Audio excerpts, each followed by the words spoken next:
ಓಂ ಸಾಯಿರಾಮ್. ಶುಭೋದಯ ನನ್ನ ಮಗುವೆ. ನಿನಗೆ ಬೇಕಾಗಿರುವುದು ನಿನಗೆ ಸಿಗುವ ಸಮಯವಿದು. ಪ್ರಯತ್ನಕ್ಕೆ ಪರಿಣಾಮವಿದೆ. ಪ್ರಯತ್ನ ಎಂದೂ ವ್ಯರ್ಥವಾಗುವುದಿಲ್ಲ. ಬೇರೆಯವರ ಮಾತುಗಳಲ್ಲ, ತನಗೆ ನೀನು ಏನು ಹೇಳಿಕೊಳ್ಳುವೆಯೋ ಅದು ಬಹಳ ಮುಖ್ಯ. ನೀನು ಹೇರಳವಾಗಿ ಪಡೆಯುವ ದಿನವಿದು.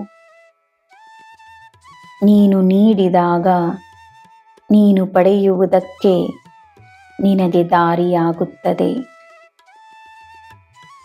ಪ್ರಪಂಚಕ್ಕೆ ನಿನ್ನ ಸ್ಫೂರ್ತಿಯನ್ನು ನೀಡು, ನಿನ್ನ ಪ್ರೇರಣೆಯನ್ನು ನೀಡು, ನಿನ್ನ ಪ್ರೀತಿಯನ್ನು ನೀಡು. ನಿನಗೆ ಎಲ್ಲ ಸಿಗುತ್ತದೆ.